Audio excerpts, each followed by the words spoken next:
Hello, everyone. Welcome to part three, our conclusion of Fall of Magic. My name is Mike. My pronouns are he, him, and I will be facilitating this game. Fall of Magic is a GM-less story game by Ross Cowman and is published by Heart of the Deernicorn. We are playing this game through the Open Hearth Gaming online community. Open Hearth is it's a community that grew out of the former Gauntlet community. We've been organizing games since about 2015. We've got an open calendar. It's free and open. Anyone can join. We've got a calendar that has about 100 games a month. Anyone can sign up. If you're interested in learning more about Open Hearth Gaming, check us out on the web at openhearthgaming.com. A little bit about me. My name is Mike. My pronouns are he, him. I've been playing role-playing games for a long time, and I've been playing with Open Hearth and its precursor incarnation since late 2017. This is Fall of Magic is one of my favorite games. It's just an absolutely beautiful game, and we've spun a very interesting story thus far. DM-less, I'm also playing a character named Moon. Moon is Apprentice of Ravenhall. And I guess let's go around the table and do some brief introductions. Let's go clockwise on my display here. Eli, would you please introduce yourself? Yeah, hi, I'm Eli. My pronouns are they, them. In a desire for full transparency, I am Mike's offspring. So that being said, I've really I grew up with role-playing games, especially Dungeons and Dragons and Pathfinder being really ubiquitous in the house. I love them a lot now, and as an adult, I play a lot of story games, play a lot of D&D. And yeah, this is my first game ever with Open Hearth, and I'm really excited to be here. Well, awesome. Glad to really and truly glad to have you here. Casey, would you please introduce yourself? Yeah, I'm Casey. He, him pronouns for me.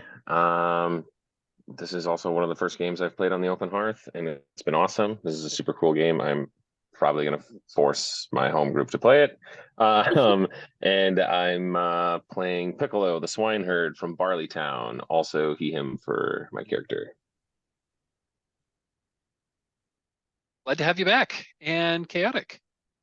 I'm Chaotic. I use he, they pronouns, and I'm really having a fantastic time with Fall of Magic. I'll be playing a returning character once more, but however you might notice my name has changed from Azure, a Fox of Mistwood, to just a Fox of Mistwood. Don't worry about it. Everything's fine. I'm just adjusting people's. I was adjusting people's names on the screen. I'm very sorry. In my introduction, I forgot to say that I am playing Caspian, the crab singer of Salva. So Istallia. Istallia, thank you. I'm really sorry. I don't have the map in front of me today, so I'm having a little trouble. Understood. Eli, could you remind me what were Caspian's pronouns? I believe they're set to. I don't remember. They might. I think they're she, her. Yeah. Caspian was she, her. Okay. I think so. Yeah.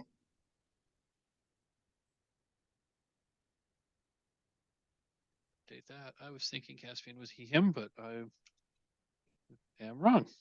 Caspian, he, him. I don't know. I think it's correct on the character keeper or not the character keeper, on the roll. Yeah. Oh yeah, I could look that up. Why don't I do that?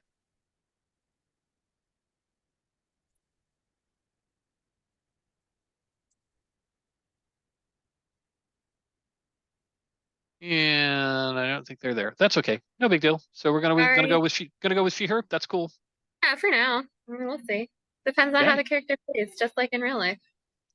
I mean, I started out with Moon being they them, and as I was playing, I think Moon's a she, her. So I changed it halfway through session 1. The story thus far. Oh, actually, before we go on, just brief talk about safety tools.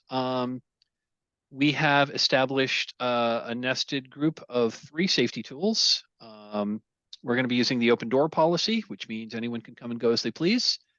We have set lines and veils. We have established a number of subjects that we just either don't want to play with at all or want to play with under very limited circumstances.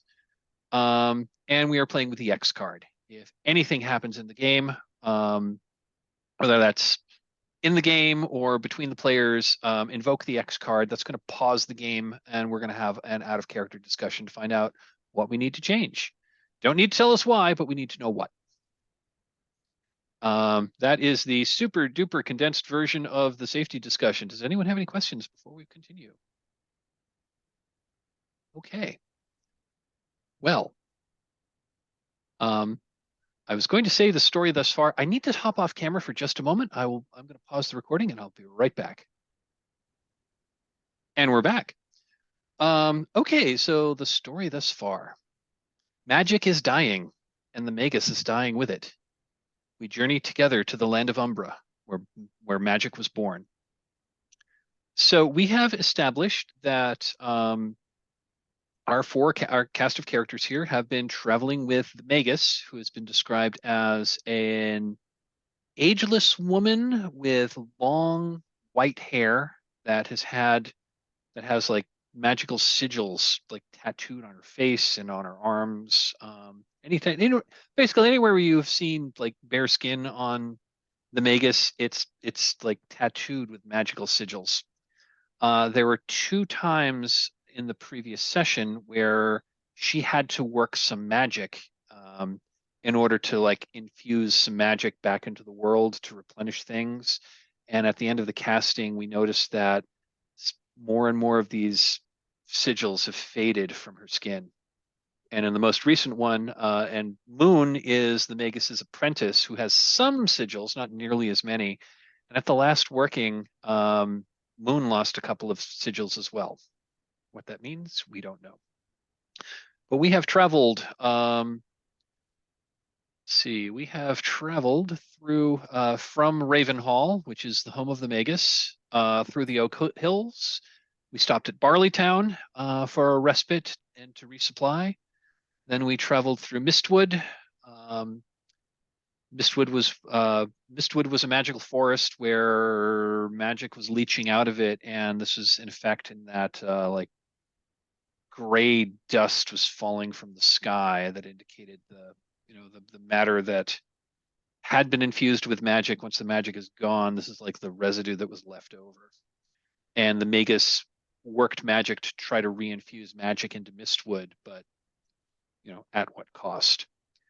From there, we went to the Hall of the Woods and met the Gray Rangers, where we helped the Gray Rangers wrangled a terrible mystical beast because the magical wards that were keeping it imprisoned had faded, and again we invoked it and were successfully able to imprison this beast again before it could do too much trouble.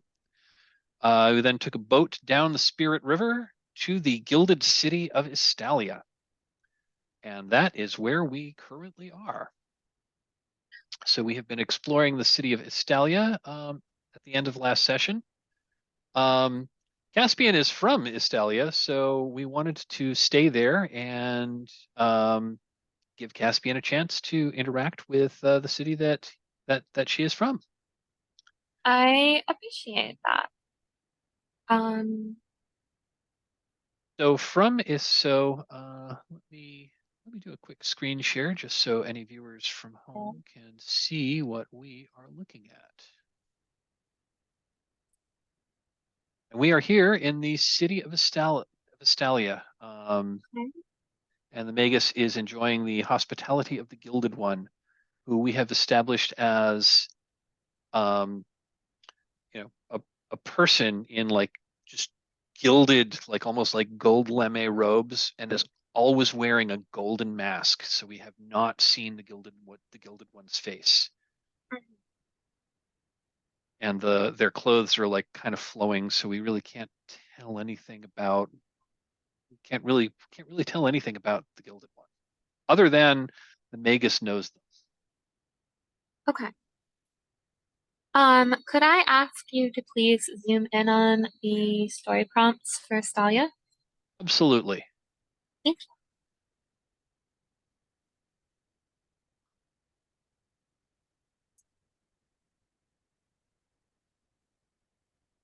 See that, or you want me to Wonderful. zoom in a little more?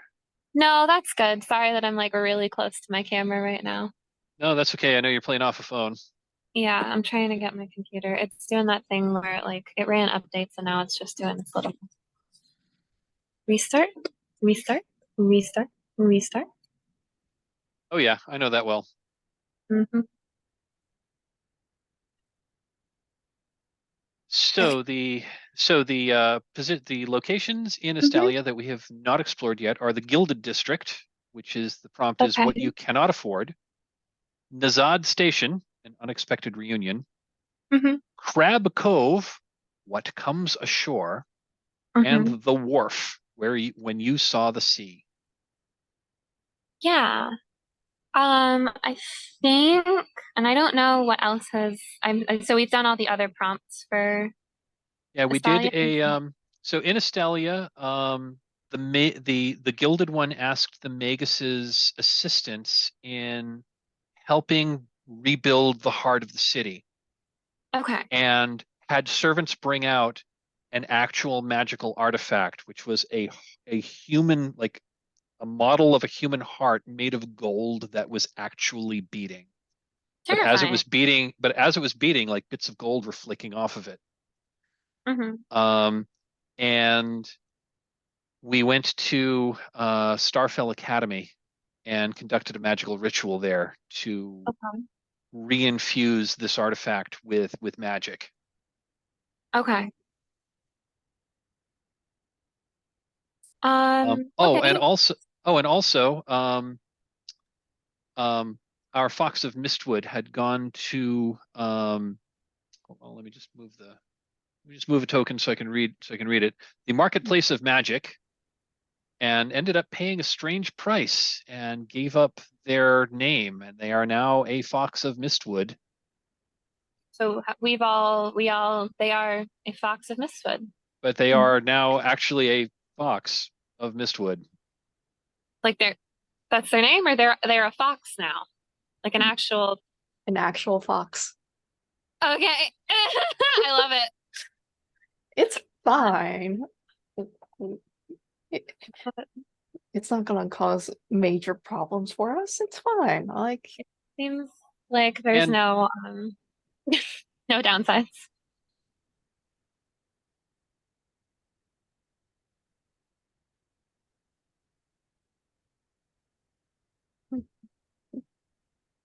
Were you saying something, Dad? It was just okay. Yeah, I was just looking for the for a moment there. I was afraid I had not resumed the recording because the usual controls aren't there because I'm doing screen sharing right now. But yeah, Gotcha. we are actually recording. huh. Yes. I get to feel like a dragon. Okay, so well, I think I'd like to head down to Crab Cove. Could you move me there, please? Absolutely. I kind of thought the crab singer might want to go to Crab Cove.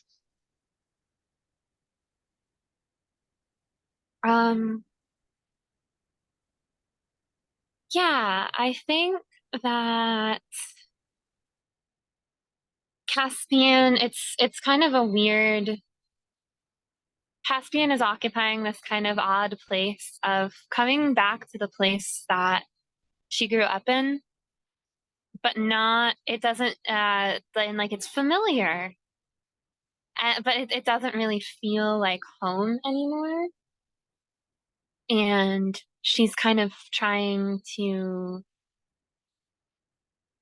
kind of trying to reconcile with that. And so she goes down to the Crab Cove with, where she once sang with many other singers. Although there have been fewer and fewer people, learning the old songs and singing the old songs and calling the crabs and calling them up from the water, because it really is that's really what has made Istallia what it is in many ways. It's been this bounty of riches from the sea that has allowed for then this control over this connection. I shouldn't say control, but this connection to the sea life here has really been one of the things that has made this city what it is. And the Gilded One, as the first singer, occupies this really kind of half political, like half religious sort of space within the society here. And so, but they haven't come down, and they would come down and they would sing, and it would be the accumulation of these songs as all these crabs came out of the water and could fill your baskets and fill your bellies, and everyone had the money and had food. And then the Gilded One would, sing and walk, into the sea and come back. And that cyclical nature of that relationship and this bond to the water that sustained the city for so long is seems to have faded and been damaged in some way. And Caspian kind of walking along the shore of Crab Cove, and there's, one or two other people walking around down here, but there's nowhere near the hustle and bustle that should be on this section of waterfront where the city's, like in the city's bread basket, crab basket. And she's kind of walking along, and it's unsettling how many dead crabs have washed up on the shore here.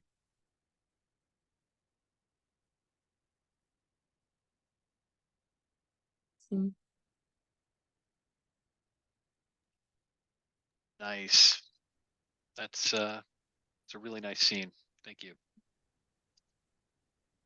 So we've all had a chance to we've now all had a chance to have a scene in Istallia. If anyone would like to go next, again, you are happy to, again, if you want to stay in Istallia and take a different prompt, go for it. If you'd like to move the Magus to the next location, which is boarding the Sea Wing, a ship that is going to take us across the Sightless Sea to the land of Umbra.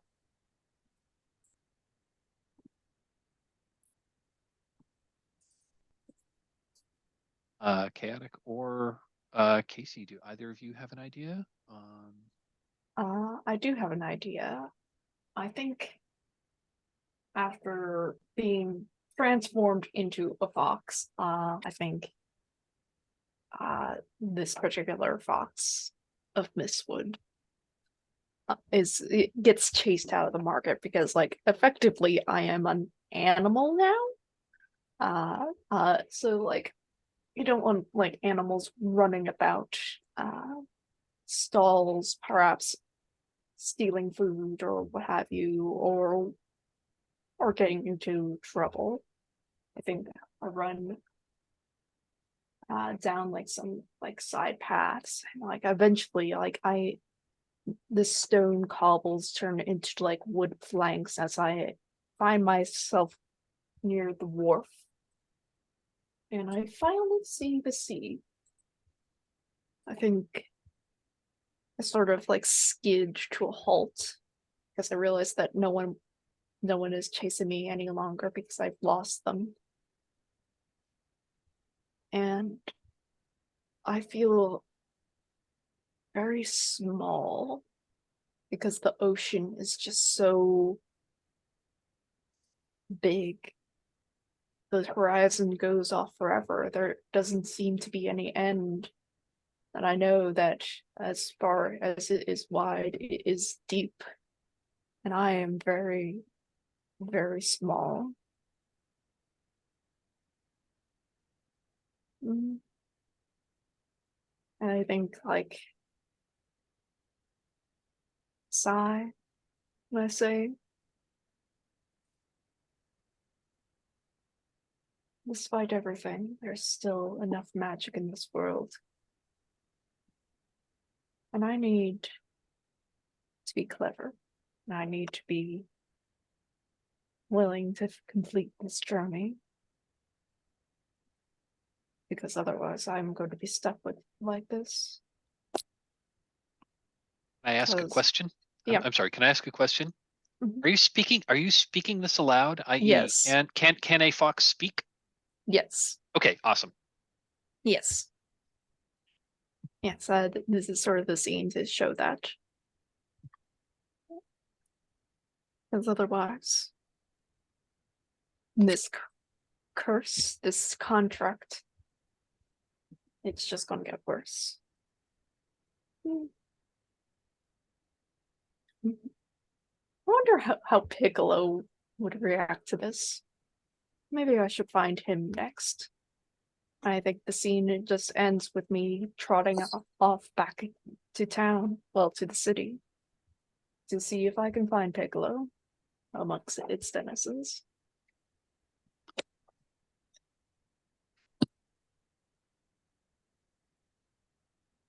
I mean, I feel like that has to roll into an unexpected reunion at Nazad Station.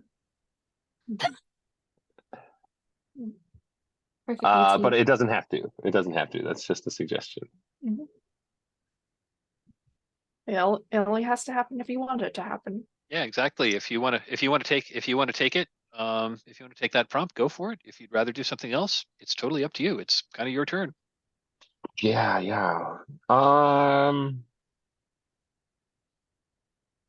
Yeah, why not? Is that, I mean, if that's okay with you, Chaotic, if you want to play that scene or whatever, yeah, that'd be great. I think Piccolo is just wandering at this point.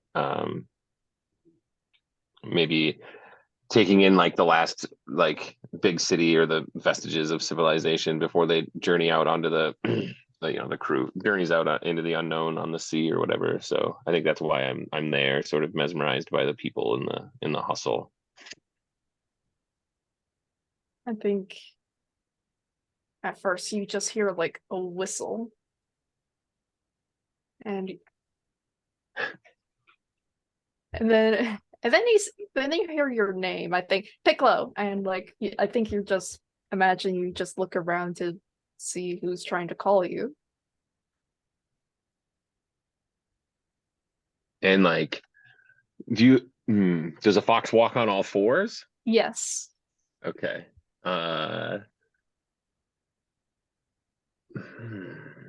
Has your voice changed, or is it still is it being if this were the movie, is it being performed by the same actor that had played Azure?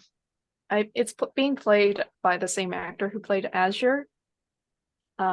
It's just now coming from a fox's body. I have a very important question. Is the fox is it like a live action, like CGI / like trained fox? Is it like an Uncanny Valley animated fox? Is it like fully animated? I Is it think a puppet? I think it's like a mix of things of like they got a like a live fox and like but they have to animate every time like the fox speaks. Because they can't really cut away from like the scene because like a Fox of Mistwood is still just as chatty as he was before. I love it. Nice. Very cool. I just needed to be able to visualize correctly. Yeah, no, that's awesome. Yeah, Piccolo just like turns around and is looking or whatever it is, like Azure. That down here. Oh, what? Have you always been able to do that?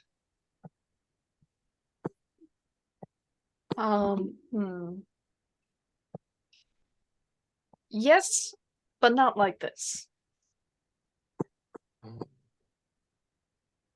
Hmm. Well, what happened to this time? Well, I'm no longer Azure. Oh, oh. Then who are you? I am a fox. I think this is pretty self-explanatory. Just look at me. I can see. So a fox, huh? Mm-hmm. Well, it appears as though there's enough magic for this. Hopefully there's enough magic. Well, I guess, do you want to stay like that? No, I like having thumbs. I don't have thumbs like this. I also like my shiny baubles. You cannot get shiny baubles if you do not have thumbs. Well, it appears as though our quest has grown by one task then. Yes, but comparably, it's probably a minor one in the grand scheme of things. This isn't life or death or anything like that. But no, Well, it was for a noble cause, I'll have you know. I do not take risks to my own sanctity of things without it being somewhat of a decent or right thing to do. indeed. Well, as long as you're happy. Or at least, yeah, we'll figure it out. We'll figure it out. You're right. This is no big deal. Yeah, I imagine just being in the realm of the birthplace of magic, like things will work itself out, naturally speaking. The question is, will everybody remain themselves there? Oh man, that's got to be the end of the scene. That's so good. I love it. That was a great scene. That was a great scene. That ended with that was all like it was like the real fox, but like with that animation in, and like that ended. Question is, will everyone else remain themselves there? And like the fox like cocked its head. A fox cocked its head, like really. I love it. That's a great visual. Just saw that play out really well, and I really liked that. I think it's my turn, and I think I am going to move the Magus. I am going to move the Magus to the Sea Wing, the hospitality of Grandmother Black. So it's been a few days that we've been in Istallia establishing, we've been in Istallia for a few days. We needed to conduct the ritual. I think the Magus was again weakened somewhat after the conclusion of that ritual, and I think Moon was mostly up to was taking care of the Magus, but was also working with the minions of the Gilded One to arrange travel to Umbra, to arrange a ship to take us to the land of Umbra. And it's a couple of days later, the Magus seems to be well again, and sends out word to the rest of the party that we need to meet at the wharf to board the ship we've chartered, the Sea Wing, under the under the command of a captain who goes by Grandmother Black. And I think when we convene, I think all of the characters convene on the wharf, and I think everyone is. I think everyone who hasn't met a Fox of Mistwood is somewhat taken aback that we now have a talking fox in the party. And Moon gets down and says, Moon gets down and asks, what happened? Contracts were made. Sort of. It was either this or sort of a tragedy of epic proportions. Lovers never coming together ever again. But it's all right. Well, this is certainly a change. Transfer magic is extraordinarily powerful, and at that, the Magus is just kind of looking at you and just kind of nods. And then, she's not a woman of very many words, and she just kind of like gestures everyone to get aboard the ship.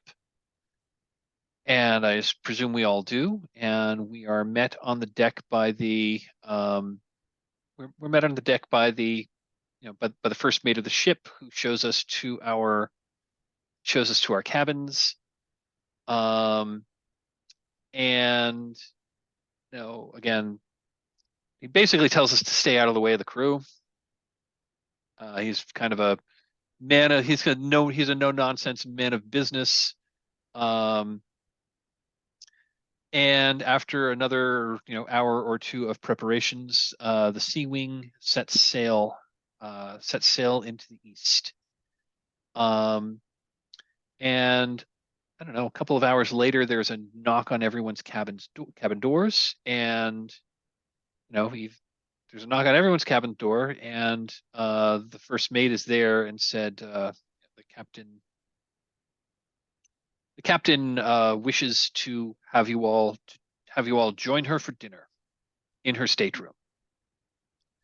And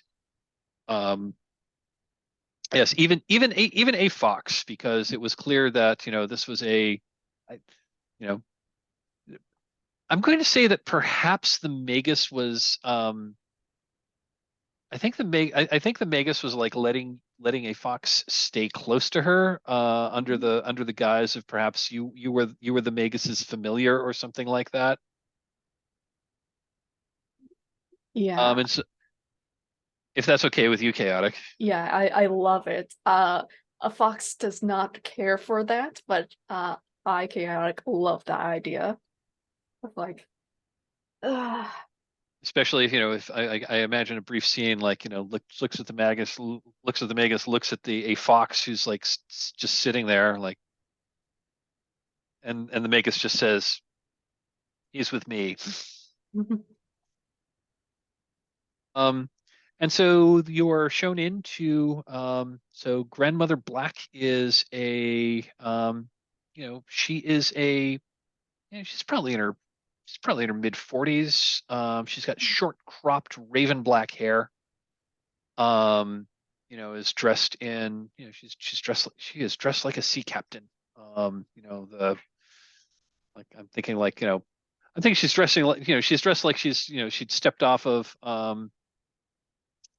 I think she stepped off of like the set of like Pirates of the Caribbean. So I'm thinking like 19th century, or I'm sorry, like 17th century sailing attire with the like the poofy shirt and and like maybe a blue vest. She's not wearing a hat while she's in her own cabin, but pantaloons, like thigh-high boots, looking all and is looking pretty official. And so I'm being paid a pretty penny to bring you all across the sea to the land of Umbra. It's going to be a dangerous journey. We don't usually go there. there are very strange things in the land of Umbra, and there are strange things in the sea between here and there. I know the way, but we shall see what we see, shan't we?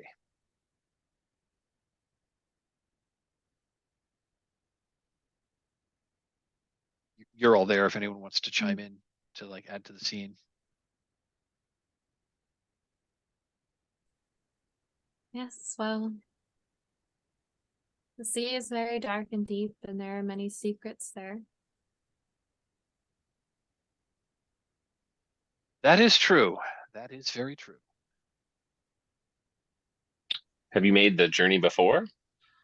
I've been to Umbra, yes. That is, I'm one of the few who have. That is why the Gilded One asked me if I'd be willing to take this journey. I named my price, and well, the Gilded One didn't make a counteroffer, which is unusual. But assuming we make it, I'll be a very rich woman. And of course, my sailors get a share.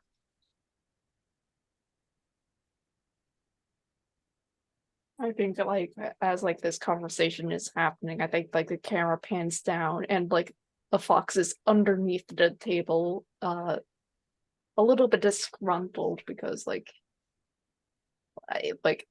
even though I am a familiar of the Magus, it's still yeah, I'm just not going to be paid much attention to, even if I can talk.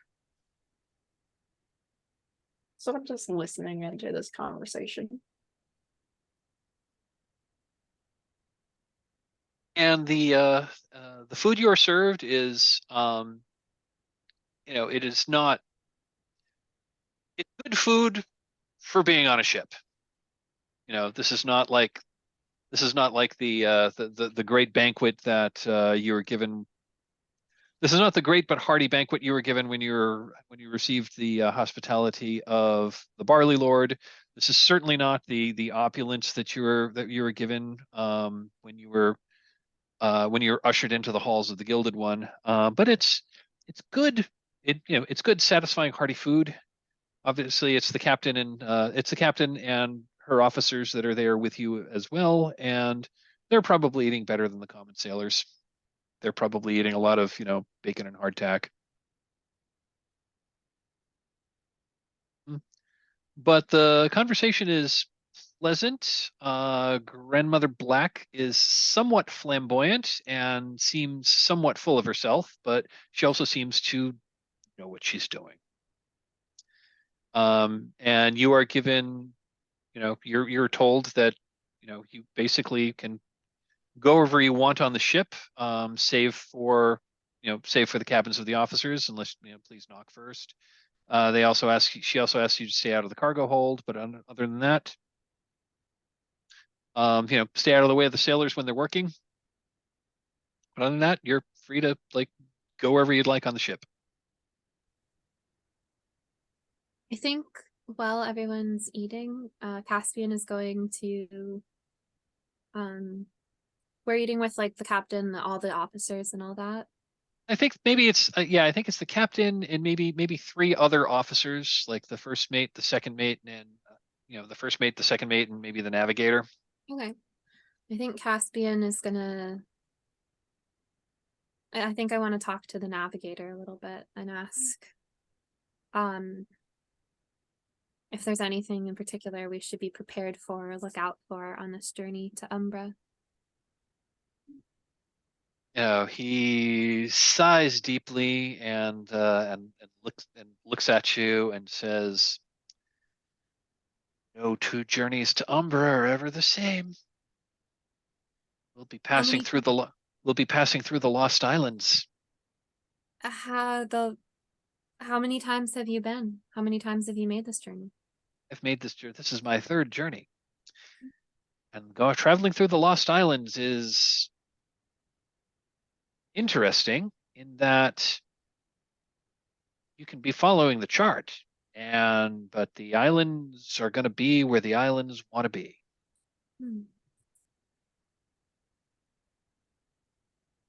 Doesn't make any sense, but going to the land of Umbra, they say that's where magic comes from.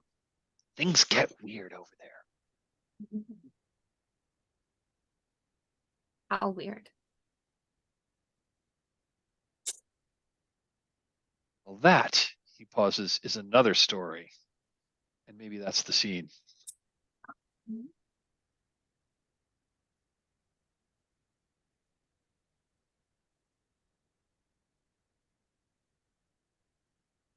So, Ela, you're back on the computer, so you can see the map now. Okay, cool. Yeah. I am going to share screen again, just in case, again, if we have any viewers who want to see the prompts that we are looking at.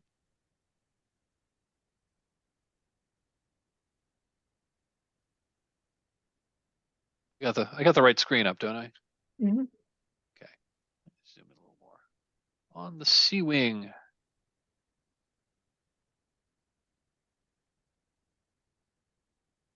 So I have gone. Would anyone like to? Would anyone else like? Would anyone like to take a turn on the new location? Sure. I think I'll do the cabin, and I think it's more or less these past few days of like traveling the sea have been relatively quiet. Sea travel is fairly a boring business because, well, everything looks the same. So, like, and being very low to the ground, I've been trying to avoid being kicked by accident, just because like I'm underfoot and people aren't expecting someone of my size to just be wandering around on the ship. So I've been like keeping to the cabins as the lake, and they're sparse for the most part, but and sometimes like been used for storage space. However, I have managed to find a mirror. Like it was originally just covered up, like near the wall, but like I took off the covering with my teeth, and I see my reflection, I think for the first time since my transformation. And I think I'm looking at it and just,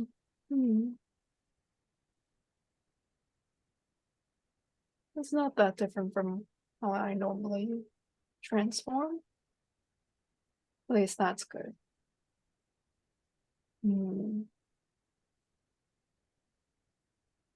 I can't believe this is what it's come down to. Me looking at mirrors for entertainment. And I think that's where the scene's just gonna end.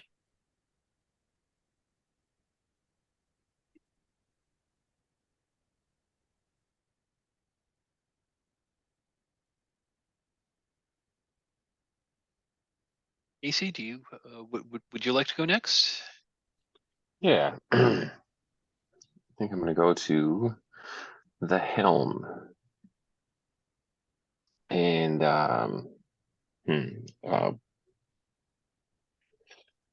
yeah, I think it's been a while. Maybe the charts indicate we should have already come upon some of the islands even. And the sea is covered with like a thick mist, thick fog. Maybe the wind hasn't been so prevalent, and not in any like serious danger sort of way, but just sort of that like things might not quite be going our way. And like a really dense fog that you can almost feel. And I have this image of the navigator standing at the helm and working a bit of magic. And I think with great effort, he's able to produce like in front of the ship, it sort of blooms like this bioluminescence, like in the water and in the fog that's sort of like misting off the top of the water, and it like snakes its way off into the distance, sort of like pointing our way. But as he does that, the fog lifts and is replaced with that falling stone powder, the falling ash sort of thing again. And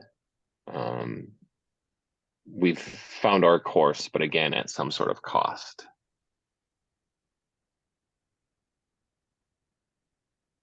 Nice. I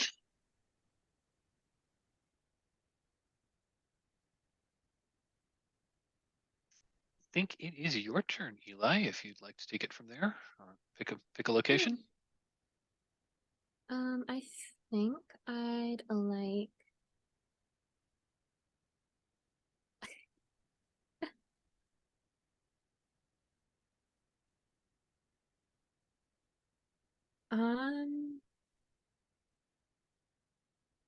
I think I am, it's perhaps a little bit cliche.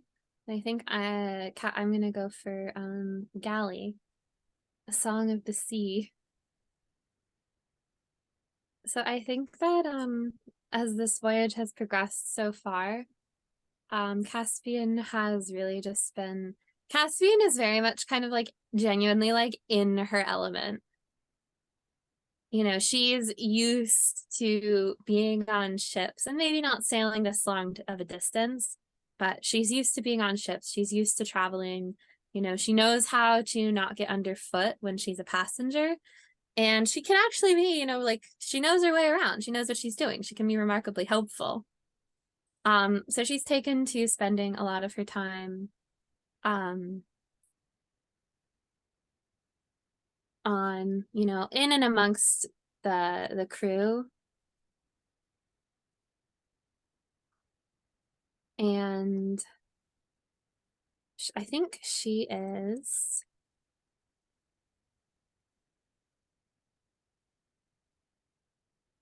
I think she is down kind of like down in the galley with the crew during one of I think she's down kind of like helping, you know, down in the crew like with during it's a meal time, and she's down sort of, you know, humming along, like humming one of the old songs. But it's not like a song to like call the crabs, really. It's just kind of like, you know, it's like a variation on one of those, but it's just like one of like a classic kind of like a little bit of a sea shanty kind of thing. Just kind of humming it around long under her breath. As she's helping to like serve food here and there amongst the crew. And sort of as she's humming this song, she hears that like a couple of the sailors are like picking up on it and seem to be like recognizing it. And everybody sort of starts like, it's a relatively common sea shanty.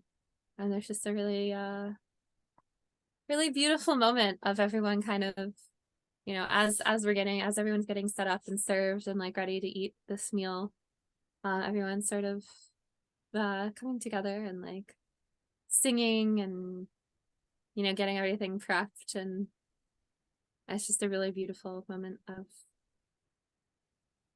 of community. And it's one of the first times that Caspian has been able to like sing and enjoy singing and enjoy making music without like either trying to work or like trying to figure out like without any of that like melancholy around the fact that this magic is dying and is leaving this land. And if anyone wants to, who's like witnessing just like this this woman who has had a rather regal bearing, not particularly, but like has had kind of like this seemed very like, you know, kind of regal and proper, like getting down with it and like busting out like a kind of a rather raunchy sea shanty with a bunch of sailors while like dancing and like serving food. please feel free to like jump in with like, your reaction to like. I think Moon is in the was there too, but she was kind of like sitting. She was kind of like sitting toward the back once things started to get raucous. Has just kind of like been quietly observing this whole thing, but as everyone starts playing the song, and I imagine like someone like since everyone's joined in, like probably a couple of the sailors pulled out musical instruments. So like maybe someone's playing along with a fiddle, and maybe someone's got like a little button accordion or something like that, and is playing along with all this. And I think we just see Moon like in the back, just like with a with a glass of ale or whatever whatever they serve on this ship, just kind of you know just kind of swaying to the music, but she's not really up on her feet. She's not really singing along, but she's definitely enjoying the scene. Yeah. I think Caspian tries to get Moon to like actually dance a few times. I don't know how effective it is. I'm going to say after maybe the third try, maybe she does join you a little bit, but she is like she's like one of the worst dancers you've ever seen. And I was just like, taking part in magical rituals that you need to be very exacting with your with your gestures and your steps and whatnot. She's really good at that. Dancing, not so much. I'm visualizing the steerage scene in Titanic. That's kind of what I was saying. That's kind of what I was thinking as well. Yeah. I think Caspian kind of like tries to like force Moon, and like anyone else she can get her damp, weirdly like salty hands on, like onto the dance floor, and it's like really, and it's just like a very big contrast to how she's behaved for a lot of this, and it kind of seems like I don't know. It sort of seems like the first time on any of this this quest that we've all been on together that she's really put aside her the gravitas and the seriousness of this mission and really like allowed herself to kind of just engage in like the lighter side of this travel. And she's just kind of being not like super obnoxious, but definitely like a little bit annoying about like trying to get like the rest of the party to join in and dance. I think just a general point, like I think a fox, like I think he just pick up a fox at one point and just like are like trying to get fox to dance, but like foxes don't dance, at least not with like my limb situation.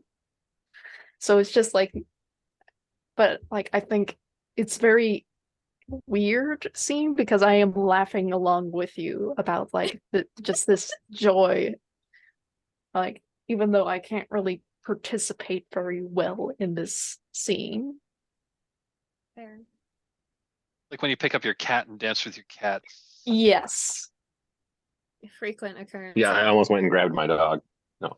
The temptation is strong. I guarantee that if I open the bedroom door, I'm going to find both of mine just like loafing out there. Mm-hmm. The door shut so that I don't wake up my girlfriend who is asleep right now. She would not appreciate this. I think, yeah, I mean, Piccolo joins in. Piccolo, I think, sort of relishes the moment, actually, in hindsight, having not sang the songs of his people when he left Barley Town. I think this is an opportunity to make up for that. And, shanties are easy to learn. So in no time, he's singing along to whatever, farewell, the fair ladies of Istallia or whatever. Something like yeah. I think it just sort of ends with everyone sort of just a moment of levity. Oh, and can I add one detail to that? And I think while this is all going on, I think the Magus herself walks in just to like watch the spectacle, and she's just kind of like leaning against the door with her arms crossed, not again nodding her head in time with just a slight hint of a smile as she sees this go on.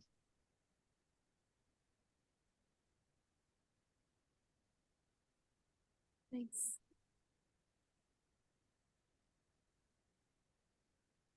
That's a scene. I think it is my turn.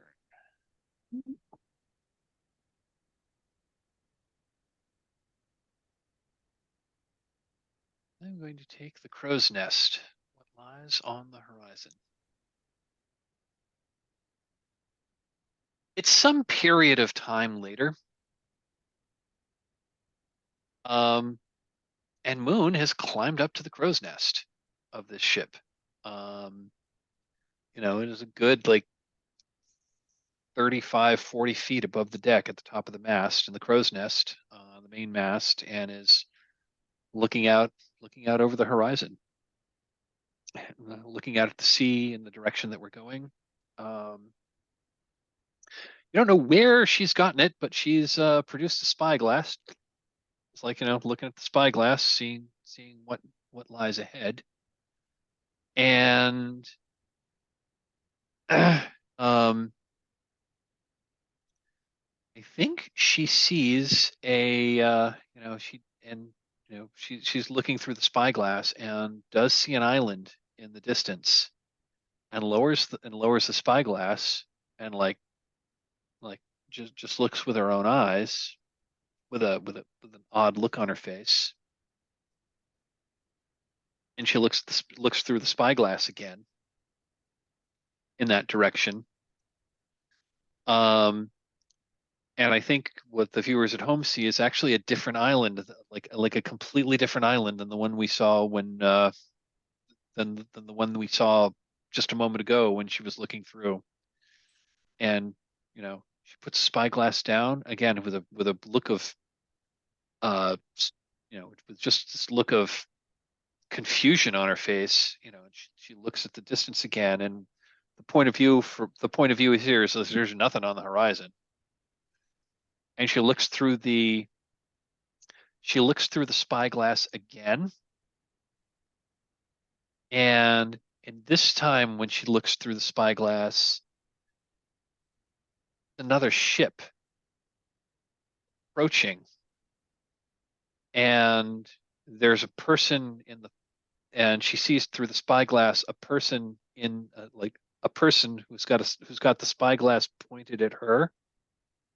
And when the person she sees through the spyglass lowers the spyglass, it appears to be Moon.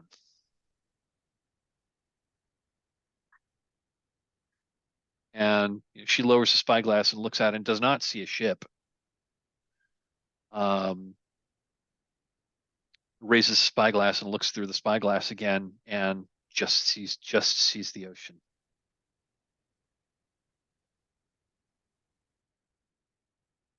She takes a deep breath, looks at her spyglass, tucks it in her pocket, and starts climbing down the rigging.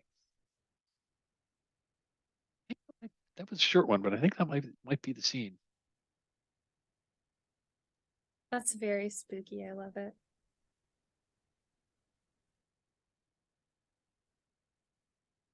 So, whoever wants to go next can, again, if you want to take another prompt on the Sea Wing, or if you'd like to move the Magus, we can draw an island. We can draw a Lost Island card.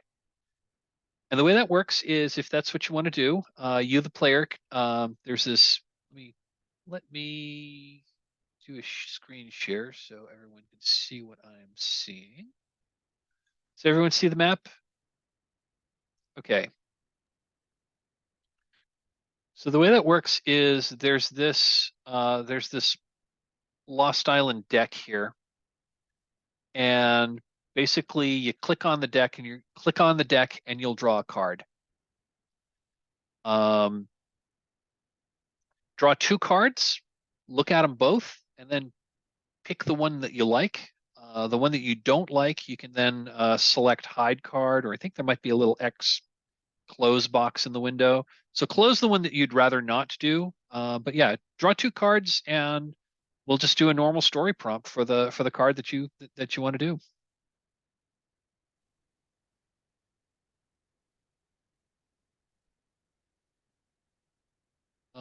Who would like to go? I think we've all had a turn. Shouldn't be me because I moved the Magus to the. Shouldn't be me because I just went. Yeah. I can draw a card. Let's see. Go for it. Draw a card.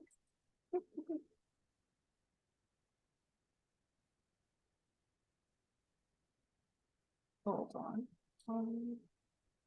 Do I need to reload? Yeah, I do have to say I'm not super happy with how Roll20 has implemented cards. I find them non-intuitive and kind of hard to deal with. There we go. Yeah, it was being hidden by the join voice and video option. Got it. So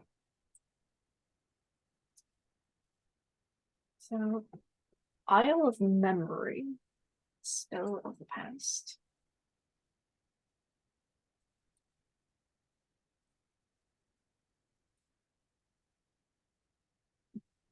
I think that's the one we're going to do because yeah. Okay, I didn't know if you were able to. I didn't know if you looked at both cards. I can draw 2 cards. Yeah, draw 2 cards and pick, and we'll do the prompt in the one you like. Okay, because like I can't see my hand. That's the problem. So I have to Got put it. it on the board. Yep, that's fine. That's fine.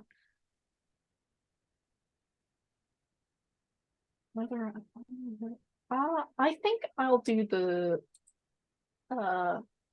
Crystal Island. Crystal Island. Okay. Okay. So move that card. I'm really glad that that's the one you went for because that's the one that I thought sounded more interesting. Yep. Yeah, I think the sound of light. I think as dawn breaks, it quite literally breaks. Like we hear this large crash. It sounds like as though someone like took like a cupboard of fine china and brought it all down. And on the horizon, we see this island that's nothing but shards. I think Fox himself thinks that is this one of the lost islands I've heard so much about? Or is it something else entirely? Because who could have made that noise? And I'll open this question to everyone. What other sounds does light make?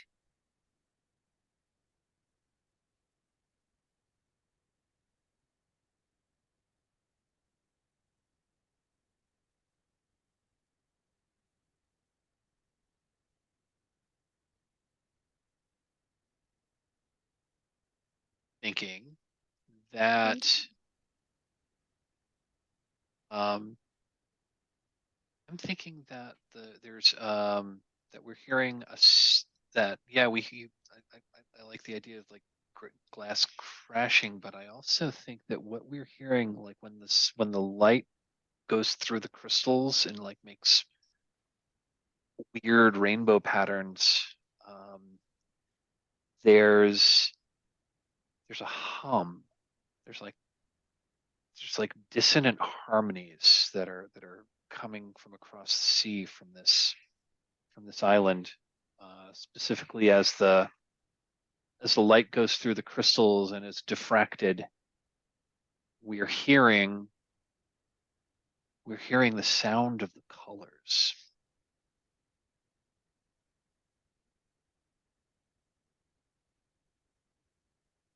Like the way that prisms split light. These ones are splitting sound.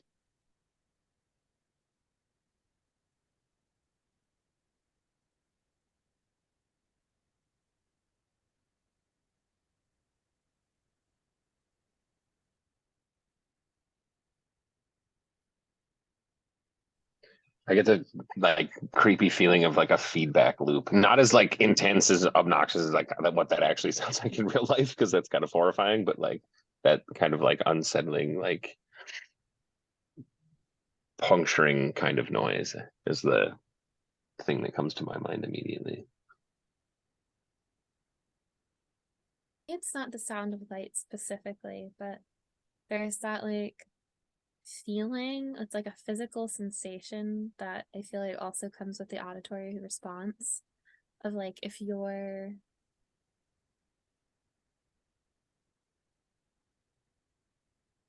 it's almost like a tinnitus effect, like when you're in a really bright space. And I'm just sort of like imagining as we're on our ship approaching the Crystal Island, and the light is beaming down on us and reflecting and refracting off of the water and off of this island. And you almost have this tinnitus effect. You can hear like the way as that light like comes off of like the bright white sails and the polished wood of the deck. This like ringing, humming sensation under your skin.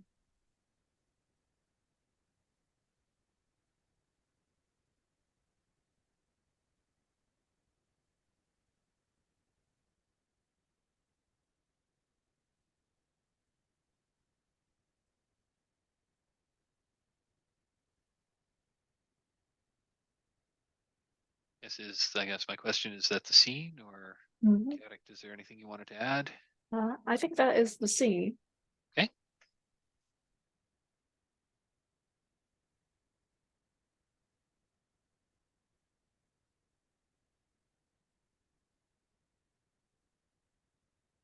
Caspian or Piccolo, would either of you like to go? Would one of you like to go next? Sure. Only because I had already thought of a noise for the singing mountain. Perfect. The singing mountain sounds like glass bowls or whatever, crystal bowls, like the musical instrument or whatever, right? And that sound reverberates through Piccolo, and he's been confused, like uncertain of exactly what his role to play in all of this is, having been asked by the mages to go on this quest. So I guess he knows that reason, but I don't. And in this moment, I think what he aspires to be is less uncertain or more comfortable with the uncertainty. Like it doesn't matter necessarily like how or why, but he wants to be someone who can be depended on regardless of what is actually expected.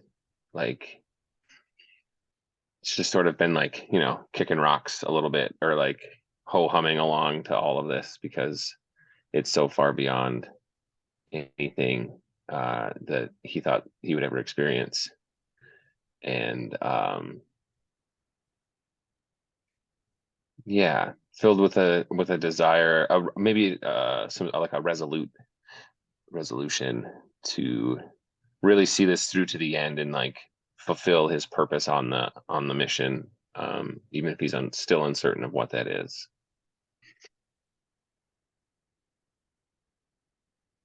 I like it. That's all I got. So out of character here, I had meant to call a break when we drew the card. So So why don't we actually, we're about halfway through the session. Why don't we take a 10-minute break? Yeah, I'm going to take a 10-minute break, come back in 10 minutes, and then we'll then we'll keep going. I'm thinking, just given time, I think we'll probably do one more. I think we'll probably do one more island, and then we'll and then we'll do the last two. Then we'll do the last two prompts of the game. That sound good? Okay. Yeah, back in 10. Sweet. Okay, we are back. So we are still exploring the Crystal Island. So Caspian has just been to Singing Mountain. Nope, that was me.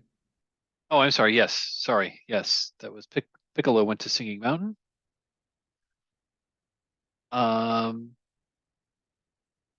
Eli, would you like to go, or would you prefer that I do?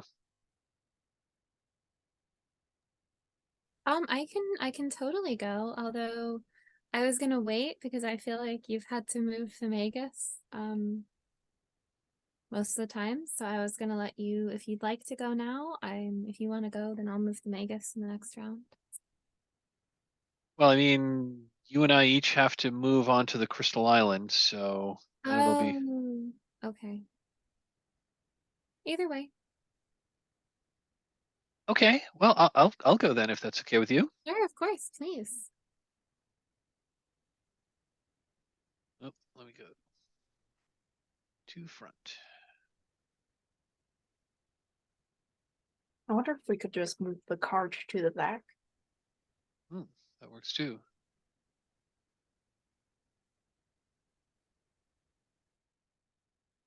That also worked. I was a little afraid that it might end up under the map, but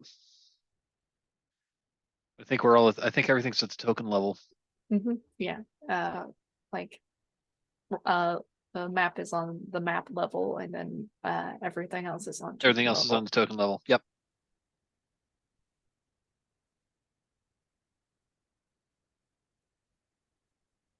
So yeah, so the ship does dock. The ship does drop anchor. I think we've all taken boats. I think we all took a boat across and are like walking around the Crystal Island. That's where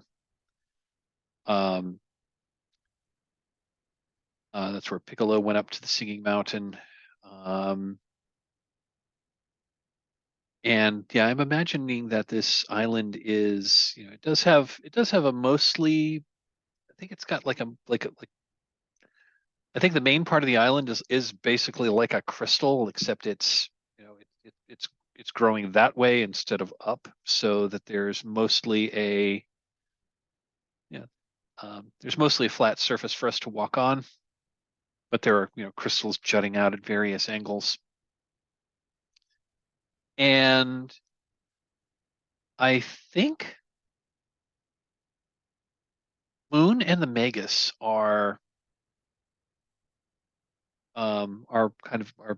exploring the place, and we come to this veil where there are like very large crystals that are like growing up, almost like a they're growing up almost creates a bit of a shelter, but not really, because there's plenty of gaps between them. But several of them come up to make a not quite a structure. They don't all touch, but there's this veil underneath them. And it's easy to walk into because these crystals are, feet apart. And I think the Magus enters first and beckons Moon to follow. And in the veil, under these crystals, here the sound of the light through the crystals is harmonic. It's not a dissonant harmony. It's it's constantly changing, and then it's not, but it's mostly in tune. So there's this like chord that shifts. It's just kind of like, it's eerie, but it's simultaneously beautiful and eerie in here. the light of the sun is shining through these crystals and it's diffracting into this like brilliant, weird rainbow of colors. Although it's not quite the rainbow you'd expect. There's some other oddball colors in this spectrum. You know, like some of the colors are like, you don't normally see pink in a rainbow. You don't normally see it's not the pure colors. You're seeing, we're seeing some oddball. It's not they're not the normal rainbows, and it's beautiful, but it's at the same time ever so slightly disconcerting. And the Magus is standing there, and she's looking around and nodding, and says to Moon, "You do realize this is this is itself a very magical place, and I don't feel the magic dying here yet." And Moon replies, yes, I feel that magic is strong here as well. And the Magus says, as we get closer to the source of magic, it will continue to be stronger, but it's not going out as far as it once did because things are starting to ebb. And Moon nods, and the Magus says,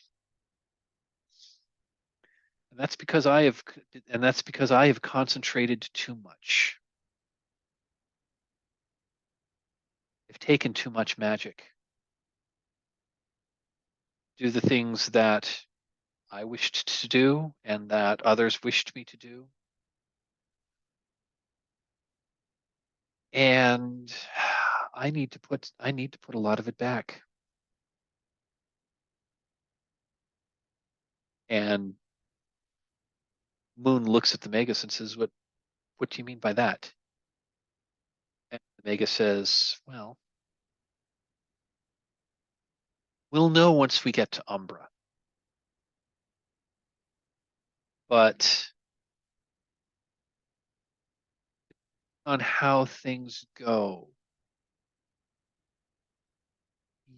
I may not be returning with you. And Moon is somewhat taken aback. Like, what do you mean by that? And the Magus says, I think you know what I mean.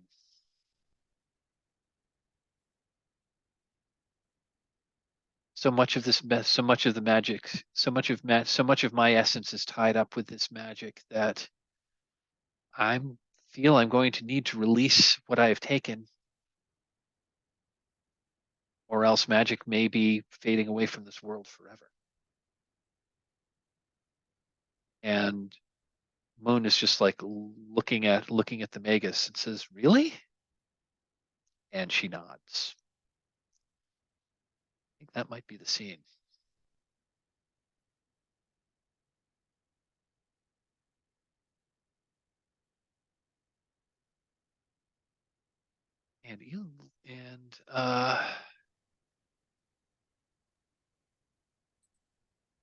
I'm sorry, I moved the wrong. Sorry, I moved the fox. I meant to move mine. Sorry about that. It's okay. Moved the wrong token.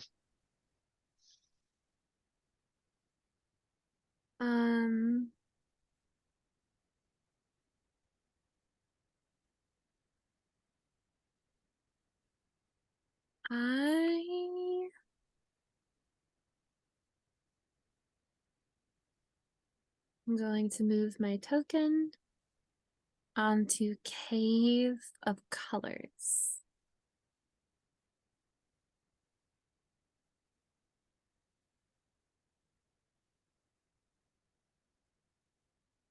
I assume that this group have kind of, we sort of split up to explore this island a little bit. So the Magus is with Moon. Piccolo is has kind of been around and I'm sorry, I'm blanking. Did you take the Singing Mountain? Is that Yep. that's what I thought? I don't know why I spaced on that. I've been like watching the screen, like everyone's faces as they talk and not like paying attention to the map. Sorry. So yeah, I think if it's okay with chaotic, hold on, I froze. Can you guys hear me okay? Yes. Yes. You have not frozen for us. Well, yeah, my Wi-Fi is not the best. But I think that if it's okay with chaotic, I'd love to invite a Fox of Mistwood. Sorry, I'm sorry, a legendary Fox of Mistwood to accompany me in along on the Cave of Colors. So I think, on first glance, it's remarkably, self-explanatory. I think I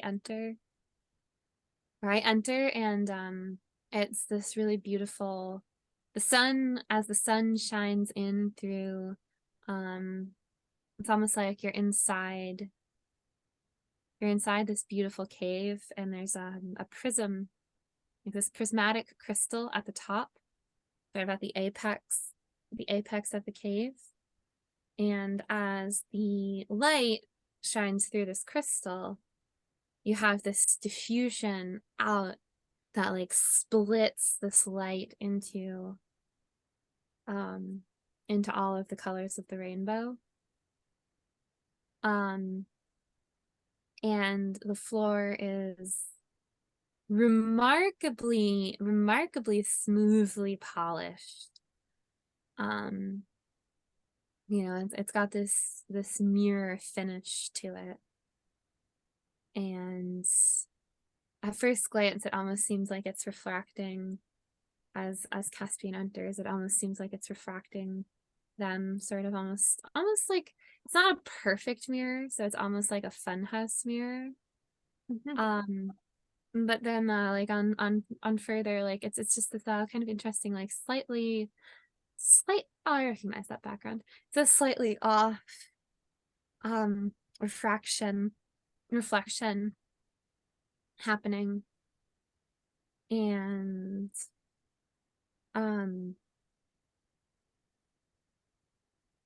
Caspian has a lovely moment, is kind of just enjoying like looking at this.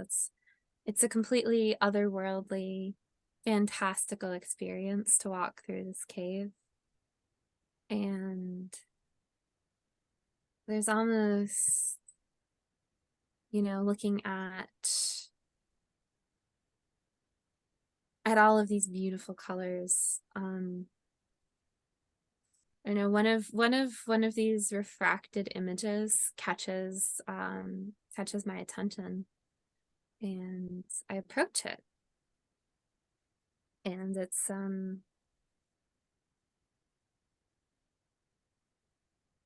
it's me, but there is an element of I'm shining in a way that I'm shining, and I'm holding something behind my back, dressed in these flowing golden robes with a covering over the long, the dark, stringy hair that again kind of perpetually looks like it's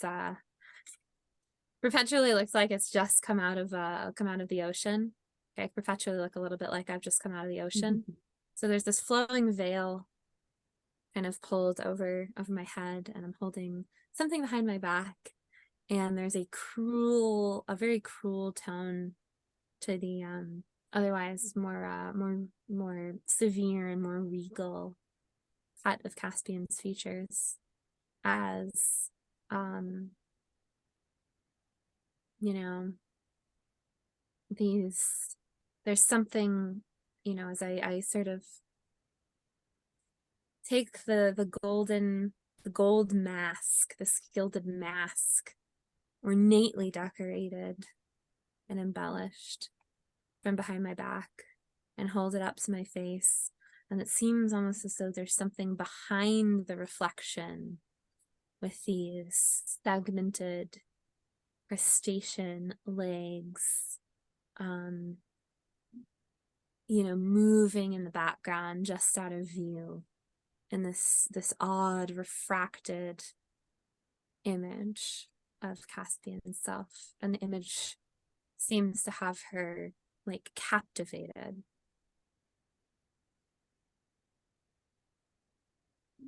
Caspian, I do admit that this place is very pretty, but this is just odd, don't you think? An island of crystals. I suppose you're right. It's beautiful, though. What do you see?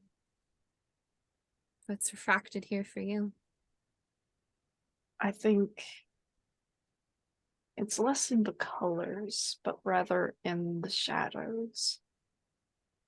I think there is a very large looming shadow that passes over as like time just slowly, like the sun passing over the sky, like refracts in this cave, because I think like there's a few like holes above us that allows us to like to see down in these caves. But I think for a fox, his darkest self is just the worst luck in the world. The tragic end, never getting back home again.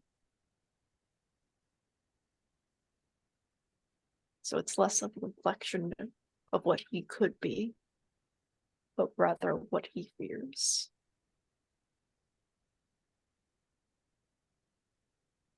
But he's desperately trying to ignore it and trying to get Caspian out of this place, because this is just creepy. Yeah, like we don't need to be staring at our reflections all day. We eventually need to get back on the ship. I suppose that you are right. Caspian shoots one last longing and slightly wistful look back at this reflection of herself, as she kind of lets Fox, trotting in front of her, bushy tail, bouncing along, lead her out of the cave and back to,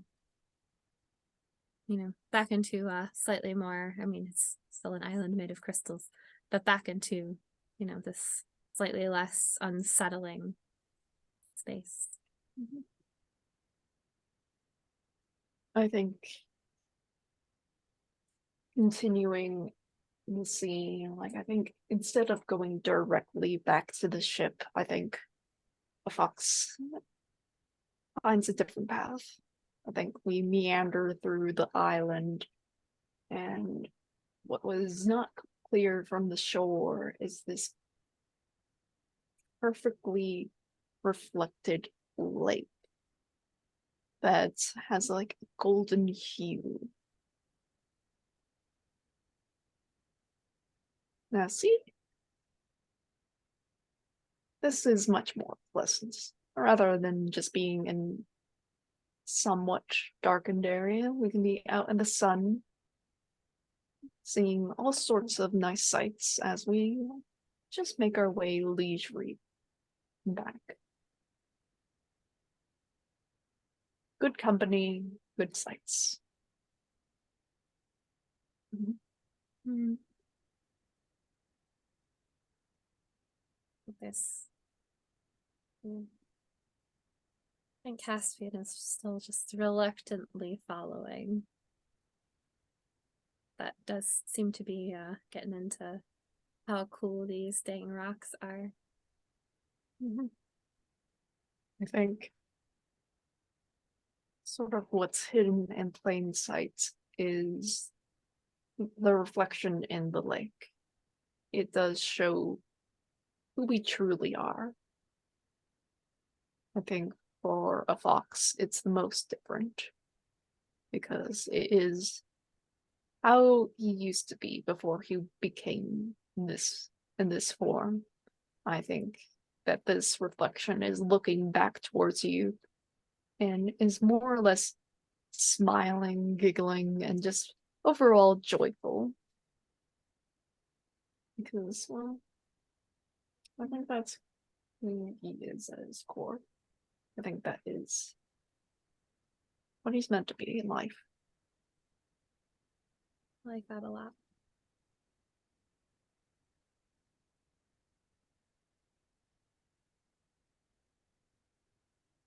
Is that the scene? Yes. Nice. That was lovely. That was really cool. So we have all gone. There are no other locations on Crystal Island to explore. So I think it is time for, and speaking of time, we've got about we got less than an hour left of play. We seem to be spending 20-ish minutes per location. So I think maybe we should not do another island and go straight to the land of Umbra.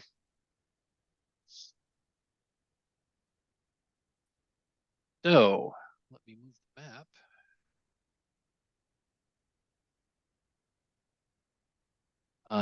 And so the next location will be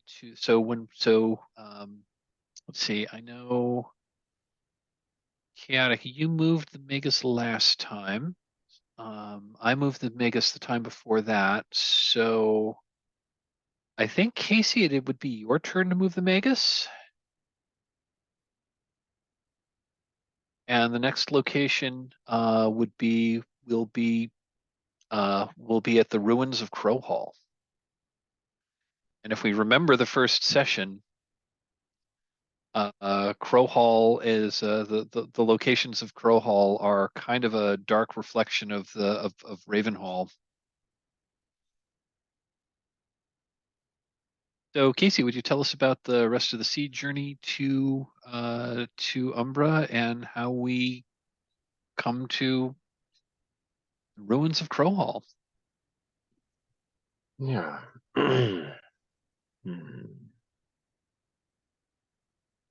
I think the rest of the sea journey is very reflective of that last scene. And it passes in sunlight and warmth, and any hint of danger or misadventure on the high seas is gone. And we arrive at the coast, and the ruins of Crowhall are above us on a cliff face. And from where we are, I guess we probably can't see if it's, how ruinous it is. Like the sea facing facade is the strongest part of the building, right? Because it's facing the most extreme of the elements. So it's maintained itself pretty well, but it does look weather beaten from where we are and not at all what it once was. And I think the Magus is unsteadied by that. Um, um,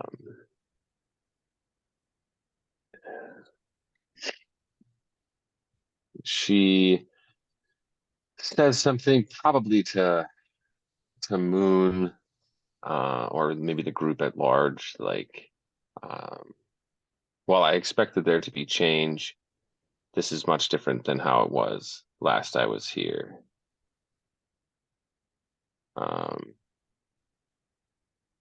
And as we like enter the ruins and sort of like, come to our bearings, I think the Magus withdraws to like somewhere deep within inside the ruins, and there's not much hospitality of the Magus.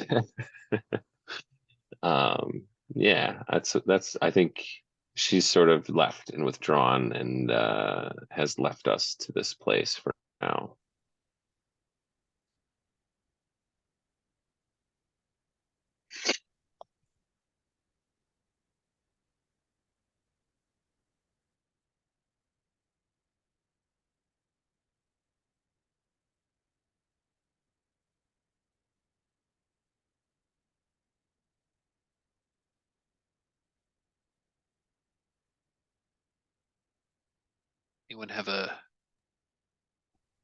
Anyone have a strong desire to go next? I'm sorry, Casey, is that the scene? Yep. Okay. Sorry, I wasn't explicit, Awesome. but yeah, that's all I see. Awesome. Eli, Chaotic, do either of you have an idea? If no one has an idea, I have an idea for Piccolo if people want time. I do have an idea. It just depends on like sort of the tone going forward, because like the menagerie with a nightmare given form, like that could be either a metaphorical thing or quite a literal thing. Do we want to introduce monsters, or should this be kept metaphorical? It would honestly be okay either way. We've kind of developed sort of an almost elegiac tone to this story thus far. But I think introducing them. I mean, we have seen monsters in the story thus far, so. Okay. So it's, Yeah, I'm I'll totally leave fine. I'll leave that entirely up to you.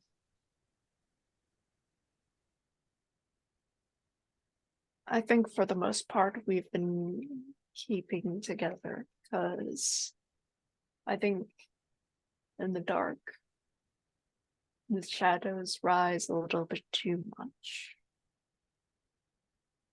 It seems to be emblematic of the people who were here in the past. But for the most part, we think they are just ghosts.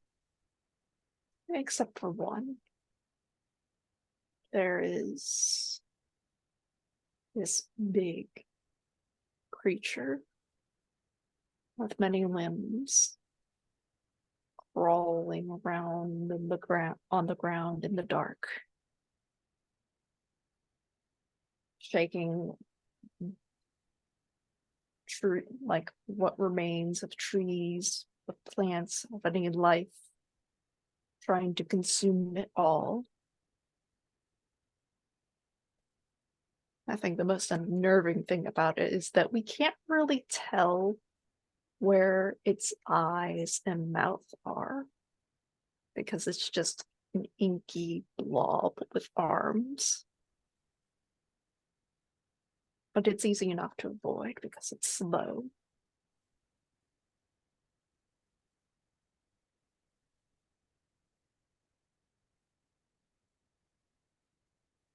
And I think that's going to be my scene.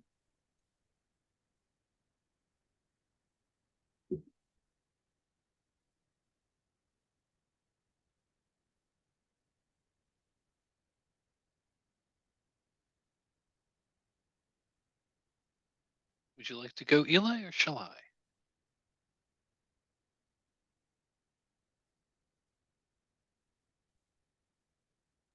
If you're ready to go, go for it. I need to think another minute, I Sure. think.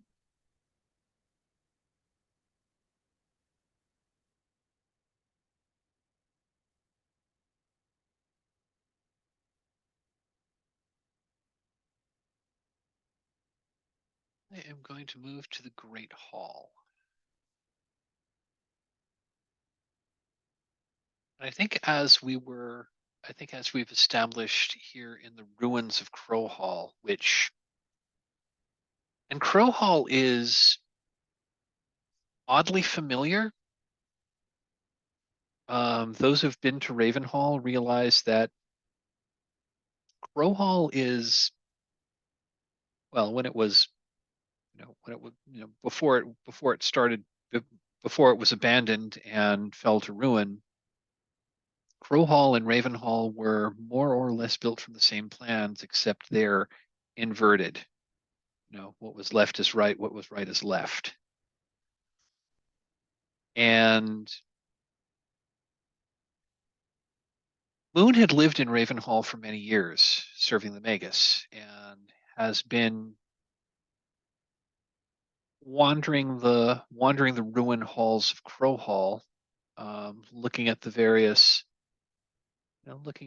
places in Crowhall and their analogous locations in Ravenhall, including, at one point she walks up a partially collapsed set of stairs to the second floor and finds the equivalent here of what had been her room, and sees that the roof is gone, and leaves and bracken have come in here, and the only thing that's living here is perhaps a few nests of crows. And she heads back downstairs and walks into the Great Hall, and sees sitting in a ruined, just barely still intact, but somewhat decaying, large wooden chair, which would be, which is on the dais, is the Magus, and she's sitting there. She's sitting there in the chair, just kind of brooding, and she sees that the Magus's mood is much darker than many times than she has seen the Magus, and so she goes up and says, "Mistress, you've taught me so much of the world. And we are here now. Is this we are in the land of Umbra now? What this is we are approaching the end of our journey. Um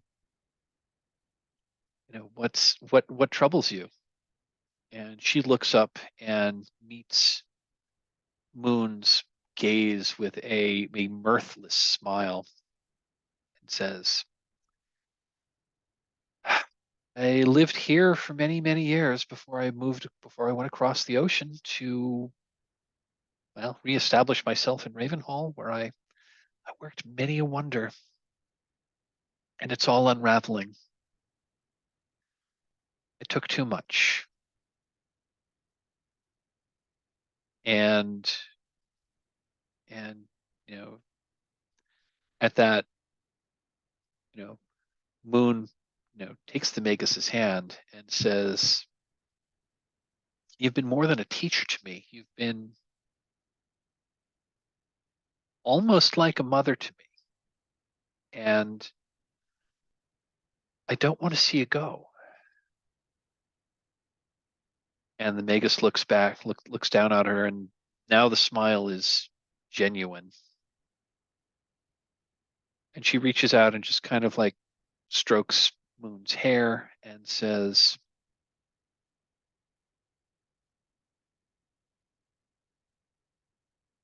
You've been my finest pupil, and I hope I've taught you more than just about magic.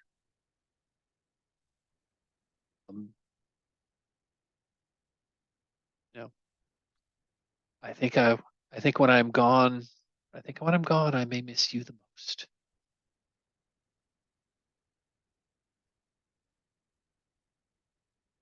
And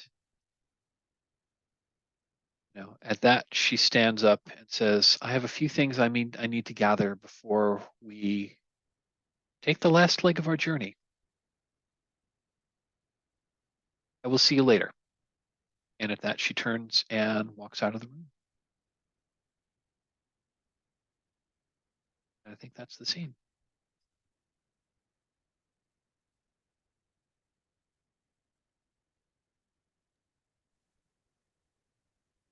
I have an idea. That's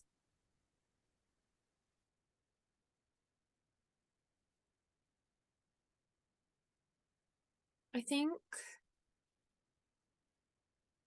Caspian is in the Rose Gardens right now. I don't need to. My Roll20 map is being a little funky and doesn't want to let me scroll properly.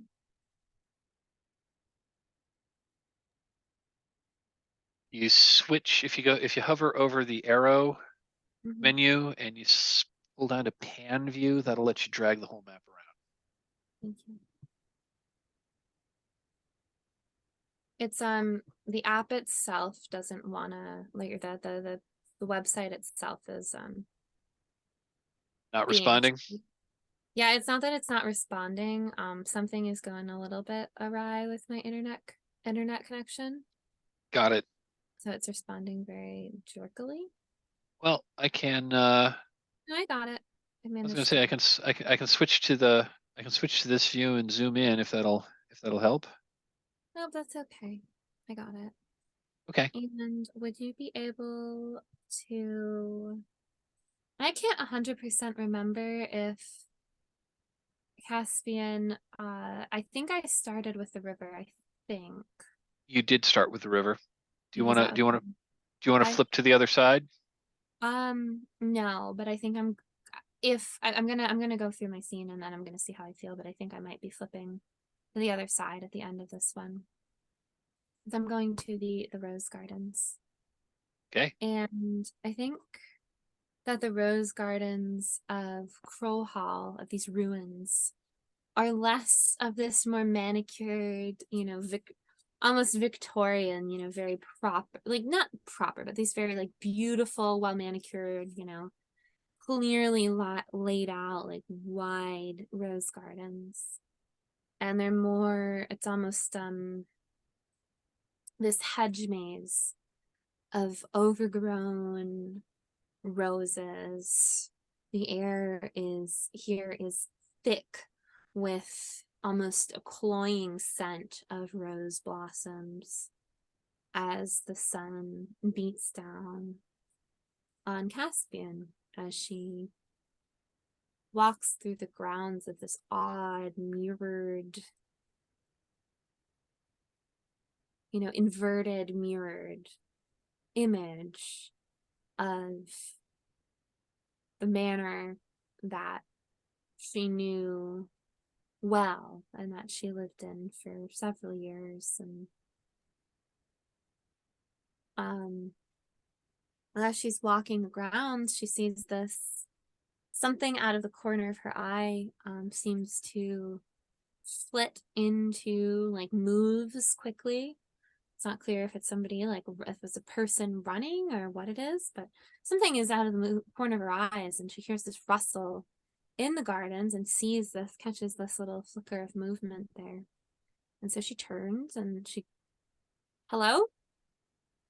Doesn't hear anything response, so she cautiously enters this hedge maze of briars. And she progresses through and, she's doing the classic, like, what is it? Like you keep your hand on the left wall, and if you reach a dead end, you retrace your steps. And she's following the classic. She's been in mazes before. I think anybody who's spent a lot of time in this magical setting and been around these places and this whole idea of this high magic has a good amount. Fantasy overlaps heavily into here, and you understand the fairy tales, and you understand how to navigate through this kind of space. And so she's sort of, she's aware of how to navigate through a maze, but something doesn't seem quite right about this. It's almost, it keeps on like switching back, and she thinks, when she's sure that she's got a hang of the lay of this maze, and she should be approaching the center, getting to the exit, she suddenly finds herself looped back into an area that she could have sworn she already went through. And when she doubles back from a dead end, she seems to find herself in a brand new location with a split she didn't realize was there before. And throughout it all, there are these rustlings and these flickers out of the corner of her eye that sometimes it looks like the edge of the robes of the Magus or of Moon, and sometimes it's almost like out of the corner of her eye she catches like some animal, the end of an orange and white tail, or this smile, like a yellow eye peeking through the hedges, and sometimes and I'm very sorry, I can't remember what Piccolo's physical description was, but sometimes it almost seems like, it's Piccolo out of the corner of her eye, like she hears his voice and will turn, and she just can't seem to get her bearings. And has she been in the hedge maze for an hour or days, or how long has it been? And she's trying to find her way out of the maze, but she can't seem to retrace her steps with any real accuracy. And it seems to go on and on and on, and every so often it almost seems as if it's a flicker of gold in the corner of her vision. And I'm going to take the Doomed as the Caspian, the doomed Caspian crab singer, Istallia, as the moniker. So that's the end of the scene. So you are now Caspian, the doomed crab singer. Mm-hmm. Yes. That was a really cool scene, by the way. Thank you. Casey, I believe it is your turn. Yeah. I think Piccolo also goes to the Rose Gardens. And there's a place where the roses like grow up over the wall, almost like it's pulling the wall down, and kind of spills out the other side of the ruins. And there's a moment where Piccolo realizes that maybe magic dying is like a threat in a completely different way, and that the magic in the world maintains a balance with the mundane. And if magic disappears, there's not much to hold back the mundane from tearing every place down. Be that just the course of nature, or something slightly worse than that. And I think he sort of realizes that this might be his purpose. Like he's surrounded by these magical people or people who can perform magic or seem so much more than normal. And in this place where magic began and might end, so might they. And if that's the case, then he'll be left alone to face the mundane, but maybe he's the only one who can. And so I believe Piccolo is now afraid.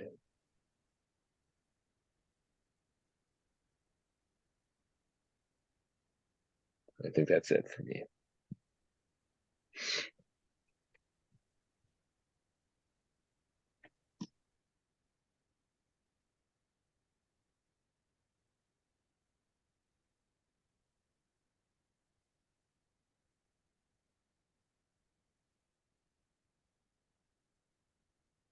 I think it is now Chaotic's turn. Mhm. Again, we can continue if you'd like to continue to explore the ruins of Crowhall, or you may move the Magus to the next and final location, the Glow. I shall move to the last location, the Glow, where magic was born. I think as we're traveling through this sort of ruined land, I think eventually we reach a point where the land seems to almost be a little bit greener. That life is still finding a way to exist. And then you start to see small bushes, some flowers, even some trees. It seems as though this place seems to be least affected by whatever's going on here. But it's still not perfect by any means. Like, some of the flowers are a little bit droopy. The leaves are of a more orange and red color, about to fall. And I'm not sure if there's people here. I don't think we've seen anyone yet. But the Magus, she seems so tired. It's nearing the end of our journey. And I think that's going to be the scene.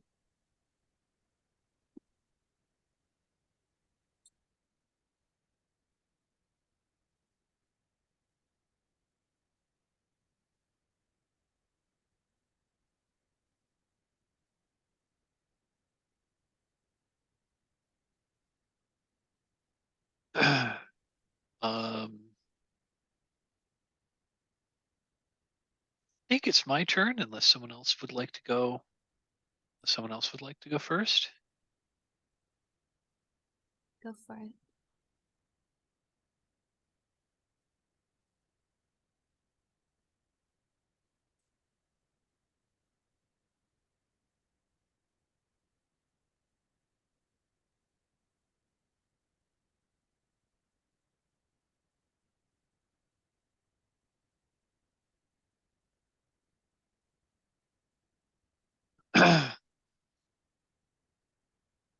As we continue into the Glow,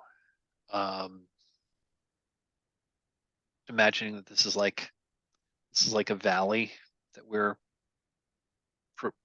progressing into, and see in the distance that there is actually something glowing that's shedding light. Not there's the sun is still in the sky, although I'm imagining that here it might be a little more like cloudy or overcast. And most of the light is actually coming up from something ahead of us in the valley. And as we continue down in here, again, it's green, it's lush. This place is clearly infused with magical power. But at the same time, everything is just ever so slightly off.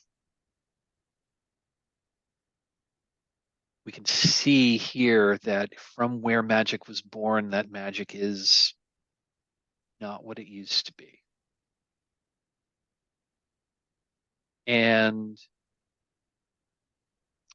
as we continue as a group together, we can see that the Magus, her steps are, they're not exactly faltering, but she does not have the spring in her step that she used to. She's clearly tired. And I think the thing that we notice of the Magus is that all of those sigils that were on her face, none of them have disappeared, but they're all starting to, they're not as prominent as they were. It's like they're all like very, very ever so slowly fading. And, and Moon turns to the Magus and asks, are you all right? And again, that mirthless smile. And the Magus says,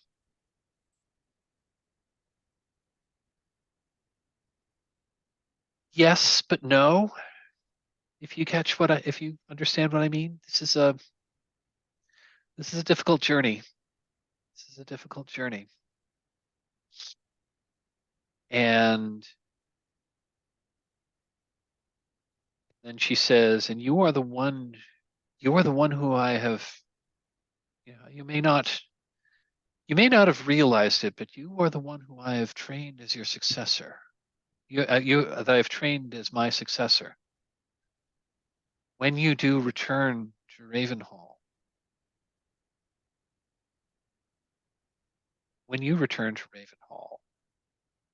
they will call you the Magus.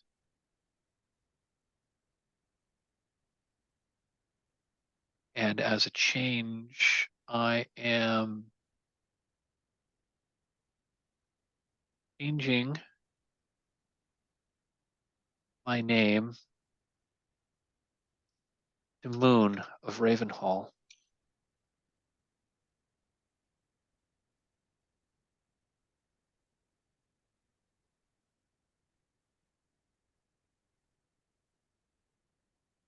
I need to do a quick I need to call a very quick break. I'll be back in I'll be back in like 2 minutes. Sorry for having to do that right now. No worries. Pausing the recording. And we're back.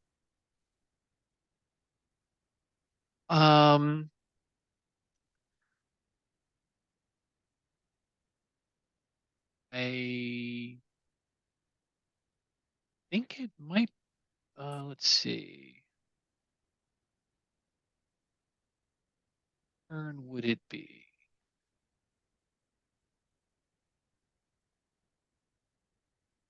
I mean, I can volunteer.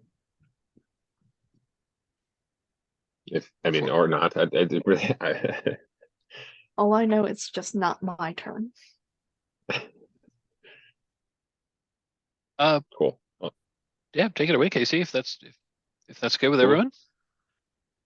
All right. Cool.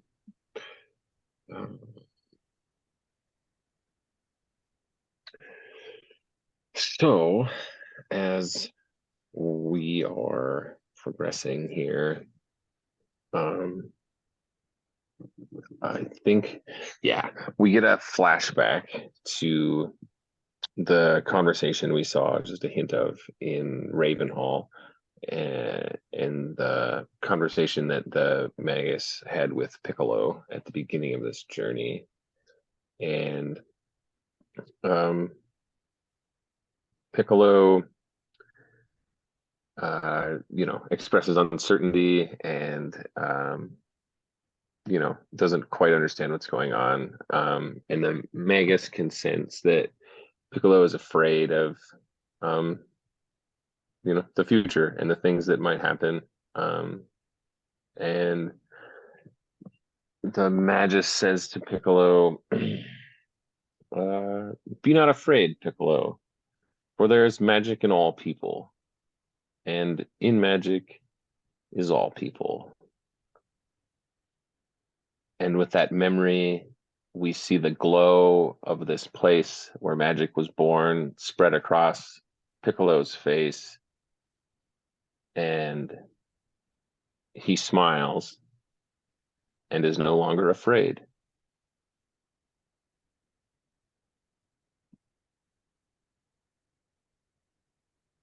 And that's all I got. I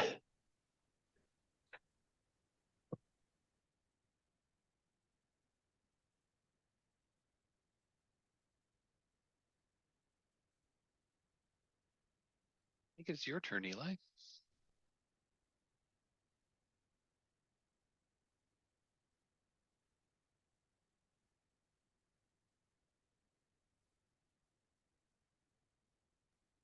Okay. I'm gonna go for last time you saw real magic. And I would also ask if you can flip that token. So that is on the ocean as opposed to the river. Or give me just a moment.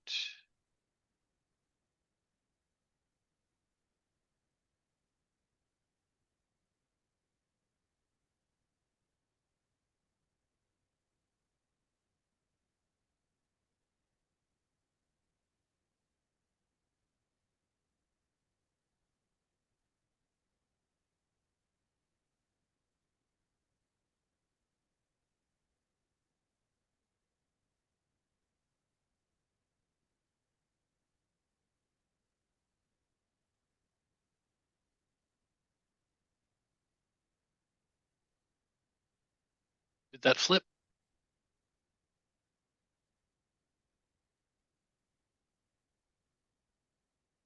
No. Nope, that's still on the. I can, if you give me access to the other one, I can always like move the other one on there and we can just delete the river one. Or you can do that if that might be easier. It also doesn't super matter. I mean, we're reaching the climax Right. of this thing, so.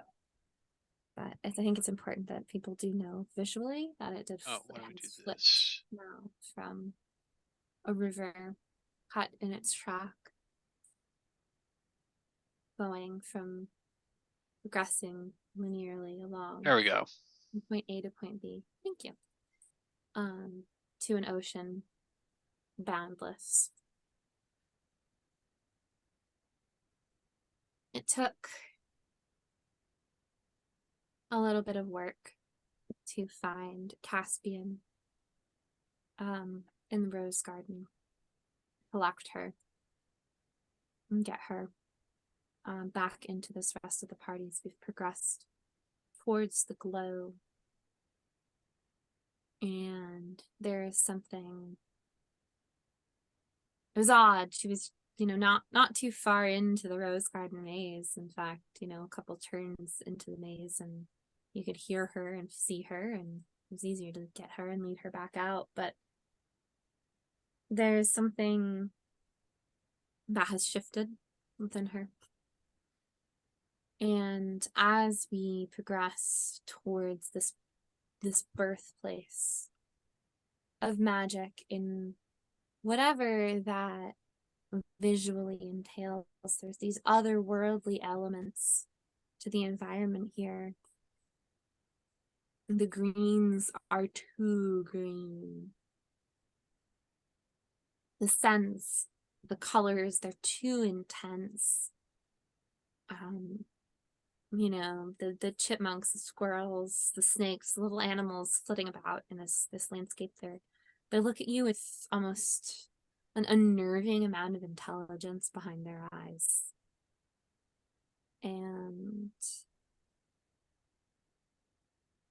as we progress, there's an odd fading seeming to go on as we look back over the ruins of Crowhall. This dark mirror, this echo of where we once, were comfortable and happy and contented. And Caspian is a little bit, she's not quite really present in the moment. She's stumbling a little bit more. Her hair is a little bit wild with leaves and whatnot. Leaves and then, petals and everything kind of like clinging to her robes and clinging to her hair. And there's a slightly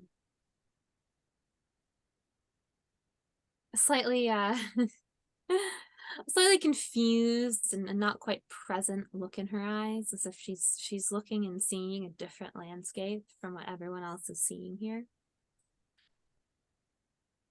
And as we progress towards the glow, the light gets brighter and brighter, and all of our senses are seeming to intensify so strongly. And she closes her eyes and she starts to hum. And as she's humming, the environment around us seems to soften. And just for a moment, just a little bit, just to give everyone, all of our senses, just a little bit of a reprieve. It sort of goes back to how it should look. It's beautiful, it's lush, but it's not that same level of intense, magnified senses.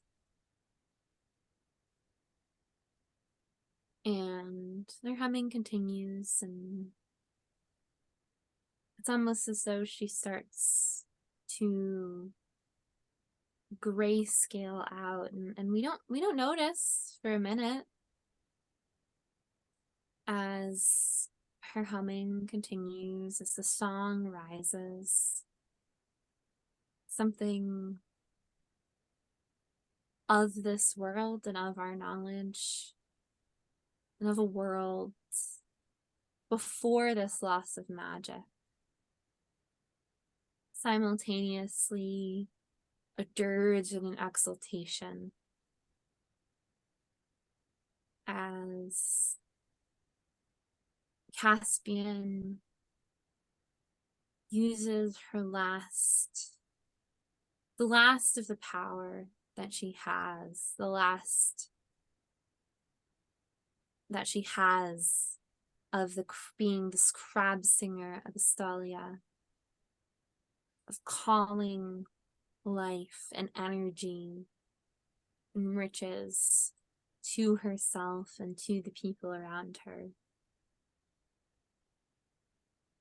to give you a break and a reprieve from the painful intensity of the landscape around us.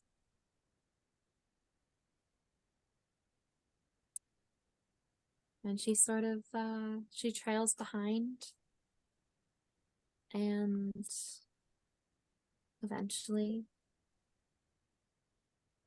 there's just an echo of a half-remembered song carrying over the hills.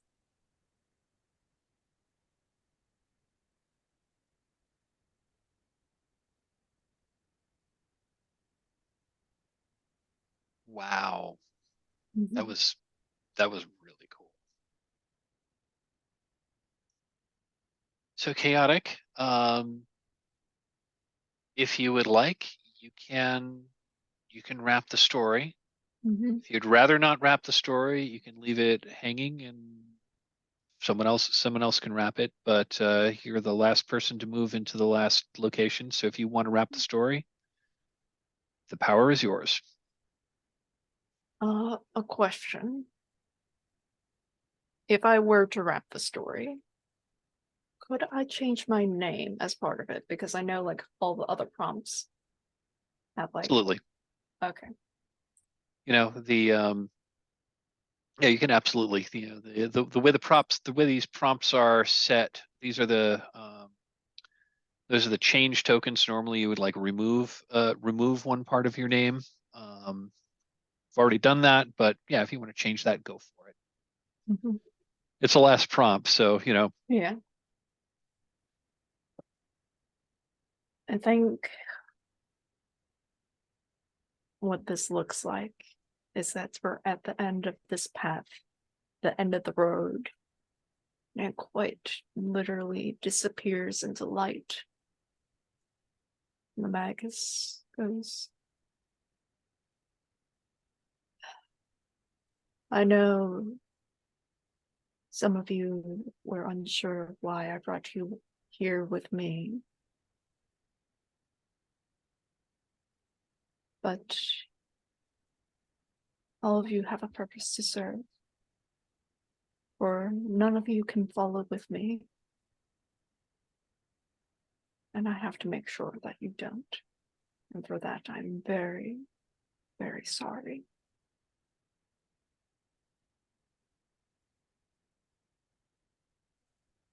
And I think at that moment, a Fox of Mistwood realizes why he was brought along. Because honestly, I have a question for you, Mike.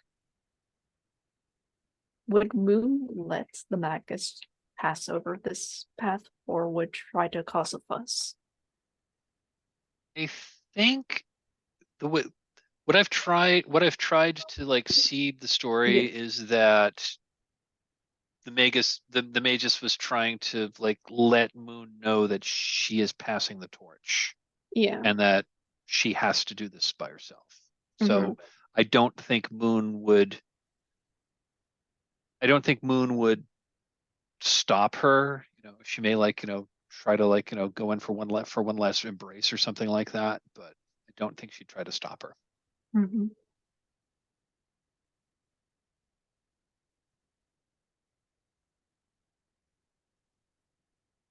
Okay. And I think Magus disappears into this light. And I think we all feel it. As though the world itself is breathing in, sort of sighing after a very long held breath. And I think the Fox of Mistwood becomes sort of just going to change my name.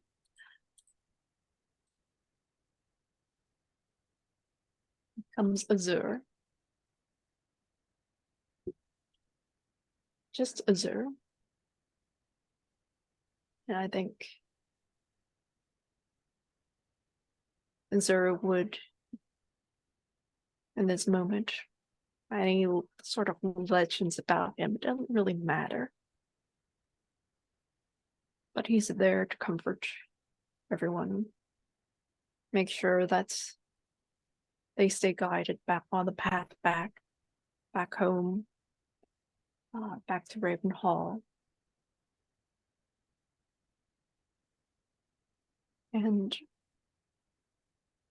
I do think that Azure would try to find Caspian. Doomed as it may be. At least he was there to try. I think that's where we're going to end our story.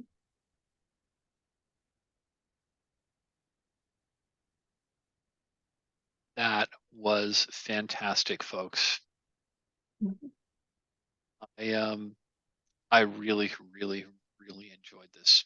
This was really, really a great game. Yeah. This was awesome. Thank you so much to everybody. I'm really happy to have been part of a story told collaboratively like this. This was amazing. Yeah, super awesome. Super awesome. Thanks, guys. Yeah, thanks everyone. I know we are over time. Would folks like to hang out for a little while longer to do a little bit of a debrief? Okay. Yeah, for sure. So I prefer to do that off camera. So if anyone is watching, thank you so much for watching this story. I hope you enjoyed listening to it as much as we enjoyed telling it. Thanks again.